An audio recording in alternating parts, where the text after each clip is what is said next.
कि भारी बारिश की वजह से एक दर्दनाक हादसा हुआ है। मलाड के मालवाणी इलाके में बीती रात करीब 11 बजे एक 4 मंजिला इमारत ढह गई। इस इमारत का मलबा पास के 2 मकानों पर भी गिरा। जिस वक्त ये हादसा हुआ उस वक्त बिल्डिंग में रहने वाले 3 परिवार सोने की तैयारी कर रहे थे। सूचना मिलने के बाद मौके पर पहुंची मलवानी पुलिस और फायर ब्रिगेड की टीम रात भर मलबे में लोगों की तलाश करती रही।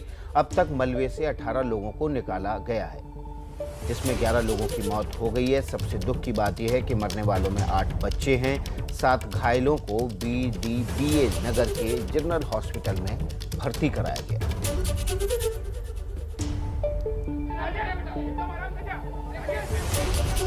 तो हमारे साथ हमारे संवाददाता मृत्युंजय सिंह इस खबर पर सीधे ग्राउंड जीरो से जुड़ गए, मलाड के उस इलाके से जहां पर ये बिल्डिंग रात में धराशायी हुई। मृत्युंजय, मुंबई भर में ऐसी सैकड़ों इमारतें होंगी जो जर्जर होंगी, जिनको BMC ने रहने के लायक घोषित किया होगा, नहीं रहने लायक घोषित किया होगा। क्या ऐसी इमारतों को इस घटना के बाद अब खाली कराने की कोशिश की जाएगी? देखिए, ये सवाल पे तो हम यही कहेंगे कि BMC इस मामले में सिर्फ खाना पूर्ति करती है। हर बार ऐसे हादसे होते रहते हैं, हर साल ऐसे हादसे होते हैं, लेकिन इस पर कोई एक्शन नहीं लिया जाता, सिर्फ कागजी कार्रवाई की जाती है। देखिए, घटनास्थल की तस्वीरें आपको दिखा दूं और अपडेट दे दूं कि 11 लोगों की मौत हुई है इस हादसे में और 7 लोगों को निकाला गया है, जिनको खतरे से बाहर बताया जा रहा है। ये बहुत राहत की बात है कि जिनको निकाला गया है वो सुरक्षित हैं, उनका इलाज चल रहा है और खतरे से बाहर बताया जा रहा है। वहीं आप देख रहे हैं कि अभी भी मलबा निकालने का काम जारी है और जो स्थानीय बता रहे हैं कि 2 से 3 लोग अभी भी फंसे हुए हैं। तो ऐसे पर इन 2 से 3 लोगों को रेस्क्यू करने का काम अग्निशमन विभाग द्वारा और स्थानीय पुलिस द्वारा, BMC द्वारा किया जा रहा है। ऐसे पे बहुत सारे ऐसे परिवार हैं जिन्होंने अपना बहुत कुछ खो दिया। एक ही परिवार के 9 सदस्यों की भी मौत हुई और बहुत सारे ऐसे परिवार हैं जिनकी जान तो बच गई, लेकिन अब उनके लिए कुछ बचा नहीं है। ऐसे ही हमारे साथ रुबीना शेख हैं। जो घर गिरा, ये इनका घर सामने की तरफ था और पूरा जो मलबा था इनके घर पर गिर गया। रुबीना जी, क्या हुआ था रात के समय, कैसे हादसा हो गया, आप लोग कैसे बच गए? रात को 11 बज रहा था, मैं खाना पका रही थी। मेरे बच्चे नहीं थे घर के अंदर, मेरे बच्चे चले गए थे बाहर। बाद में मेरे को पत्थर गिरा तो पत्थर सामने आया। आने के बाद में मैं सोची क्या कोई तूफान आया, देखी तो पूरा मारा गिर गया था और पूरा मेरे आंख पे दीवार गिर गया था। मेरे बच्चे आके मुझे निकाले और दवाखाना लेके गए और दवाखाने से जब मेरे को होश आया तो मेरे बच्चे लोग को पूछी तो मेरे बच्चे बोले अम्मी पूरा घर गिर गया अपना। अब मेरे पास में अभी रहने के लिए एक सहारा था, वो भी सहारा नहीं है। और मेरा इस दुनिया में कोई है ही नहीं, मेरे 2 बच्चों लोग को सिवा में बेवा हूँ, मेरा कोई कमाने वाला नहीं है, तो ये मदद कीजिए मेरे। देखिए, परिवार पर इतनी बड़ी आपदा आई है, विपदा आई है कि एक छोटा सा घर था, एक विधवा औरत हैं, 2 बच्चे हैं और पूरा जो इमारत है उनके ही घर पर गिर गया। उन्हें भी चोट आई थी लेकिन वो बच गई, उन्हें निकाल लिया गया। और अभी देखिए, अभी भी मलबा हटाने का कार्य जारी है। और आपको बता दें कि दरअसल ये जो परिसर है, यहाँ 1+1 स्ट्रक्चर के घर हैं, लेकिन कुछ लोगों ने अवैध तरीके से भी घर बनाए हुए हैं और हालांकि इस पर BMC नज़र नहीं देती। इसकी कई वजह है, एक स्थानीय राजनीति भी होती है, स्थानीय नेता का भी दबाव होता है। और देखिए, इस प्रकार की जो स्ट्रक्चर है, आपको बता दें कि ये जो सड़क देख रहे हैं, इसे सड़क को चौड़ा करने का भी काम का प्रोजेक्ट है। ये कलेक्टर लैंड है और इस पर लेकिन फिलहाल स्थानीय राजनीतिक दबाव के चलते रोक भी लगाई गई है कि अभी ये रास्ते को चौड़ा करने का काम ना किया जाए। देखिए, गौरतलब है कि जब ये रास्ता चौड़ा होगा तो ये जो आप घर देख रहे हैं, ये बहुत सारे जो झुग्गी वाले घर हैं, जो 1+3 स्ट्रक्चर के घर हैं, इन स्ट्रक्चरों को हटाना पड़ेगा, तोड़ना पड़ेगा। ये आप देख रहे हैं सामने 3 मंजिला इमारत, ये इस प्रकार से अवैध इमारत बनाई गई बहुत जगहों पर और यही हादसे का शिकार होते हैं। और मुंबई 3 दिन पहले ही मुंबई महानगर पालिका ने 22 ऐसे इमारतों को जर्जर घोषित किया है। उसमें से इसका नाम नहीं था क्योंकि ये रिकॉर्ड पर ये जो कलेक्टर लैंड पर आता है और इसे रिकॉर्ड पर BMC ने नहीं रखा था। इस प्रकार के बहुत सारे घर हैं और हर बार मानसून में इस प्रकार के हादसे होते हैं, लेकिन इन हादसों से कोई सबक लेता हुआ नज़र नहीं आता है, कोई सबक लेता हुआ नहीं दिखता है। जब ये इस प्रकार के हादसे होते हैं, लोगों की मौत होती है, तो खाना पूर्ति के लिए बयानबाजी होती है, एक्शन लेने की बात की जाती है और फिर कहानी की जस की तस होती है और हर बार फिर से वही घटना दोहराई जाती है। तो देखिए, फिलहाल JCB मशीनों की मदद से मलबा हटाने का काम लगातार जारी है और इसके ठीक बगल की भी जो इमारत है वो काफ़ी जर्जर हो गई है, उसका भी हिस्सा काफ़ी टूटा हुआ नज़र आ रहा है, जो किसी भी वक्त हादसे का शिकार हो सकता है। ऐसे पर आसपास के जो रहने वाले लोग हैं उनको बाहर निकाल लिया गया है, उनको सुरक्षित जगहों पर पहुँचाने का काम किया गया है। लेकिन देखने वाली बात होगी कि ये मानसून की पहली बारिश में ये हालत हुई है।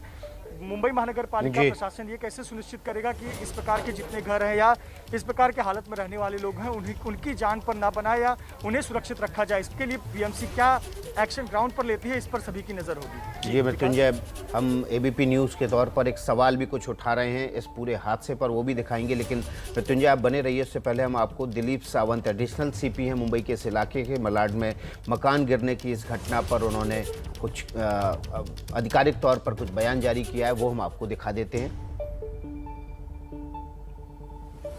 बहुत अनफॉर्चुनेट इंसिडेंट है। कल रात को 11:15 साढ़े 11 के करीबन ये इंसिडेंट यहाँ हुआ है। एक ग्राउंड प्लस 2 की एक इमारत थी, वो जो गिर गई है, वो गिरते समय वो सामने वाली बिल्डिंग पे गिर गई।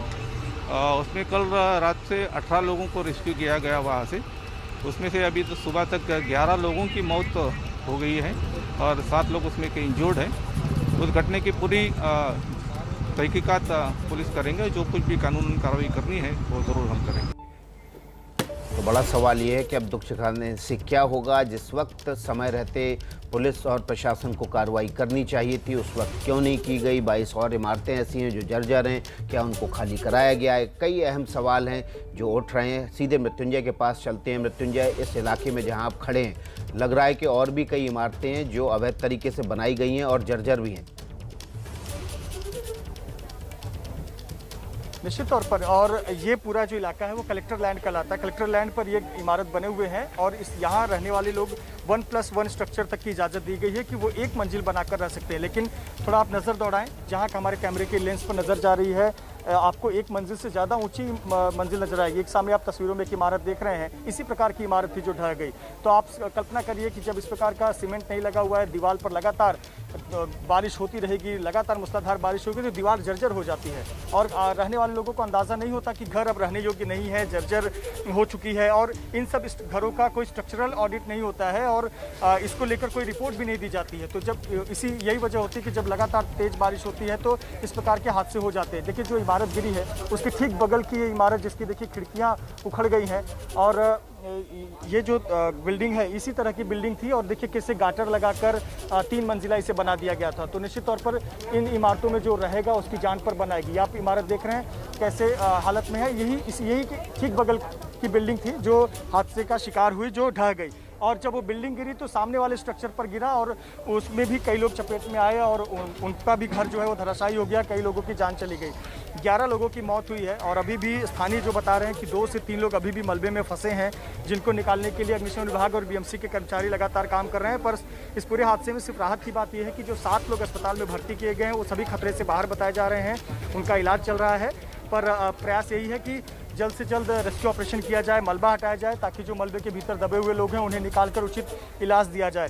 पर हम बात कर रहे थे, आपको बीच में रुकूंगा। बीजेपी के प्रवक्ता राम कदम इस वक्त मौत हुई, जिसमें से 7 नन्हे बालक हैं। ये मौत नहीं है, ये शिवसेना शासित मुंबई महानगर पालिका की लापरवाही है, उनकी ओर से की गई हत्या है। जब इस प्रकार के अवैध निर्माण हो रहे थे, आसमां को छूने वाली झोपड़पट्टियों में हाइट बढ़ाई जा रही थी, ऊंचाई आसमां को छूने जा रही थी, उस समय शिवसेना के मुंबई महानगर पालिका में सत्ता भोगने वाले नेता क्या कर रहे थे, महानगर पालिका क्या कर रही थी। यह जगह की मालकी महाराष्ट्र सरकार की है और सरकार के वहां पर मुखिया के रूप में शिवसेना के उद्धव ठाकरे जी बैठे हैं। क्या वे इन हत्या के बारे में जिम्मेदारी लेंगे? कौन लेगा जिम्मेदारी? ये सरकार 2 लाख 5 लाख देगी, पर क्या इन 2 या 5 लाखों से उन लोगों की जान वापस आएगी? ये पूरी तरह से शिवसेना की ओर से की गई हत्या है।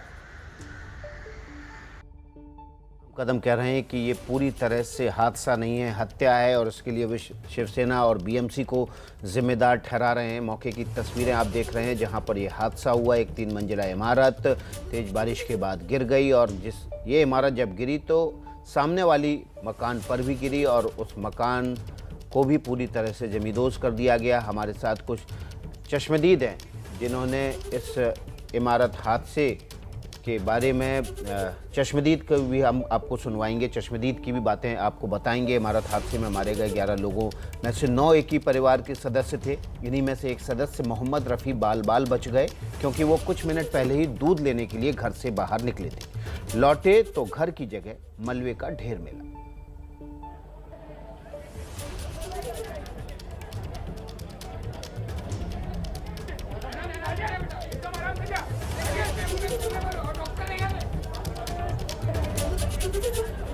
मलाड के मालवानी में हुए इमारत हादसे में 11 लोगों की मौत हुई है, लेकिन जरा उस परिवार के सदस्य की कल्पना कीजिए कि वो घर से कुछ मिनटों के लिए निकला था और जब वापस लौटा तो उसके परिवार के 9 लोग इस दुनिया में नहीं रहे।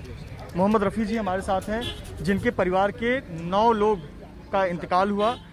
ये कुछ मिनटों के लिए घर से बाहर निकले थे। रफ़ी साहब, क्या हुआ था कल शाम का वक्त, रात का वक्त था, क्या हुआ था? दिन भर बारिश होने के बाद था, बारिश हुआ, दिन में भी बारिश हुआ था, बारिश भी हुआ था। शाम को मैंने दूध बुले लाने के लिए तो मैं दूध लेने गया और उसके बाद में आया तो हादसा हुआ।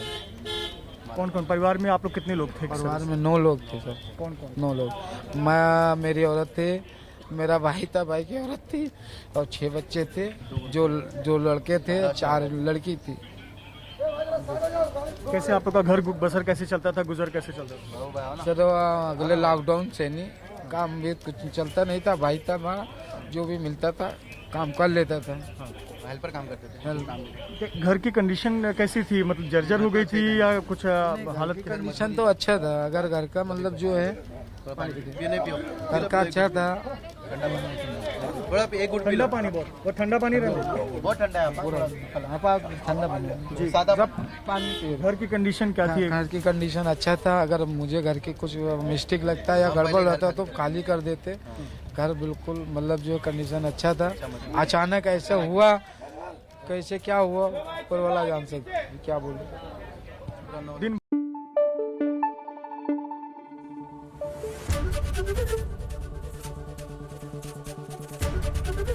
एबीपी न्यूज आपको रखे आगे।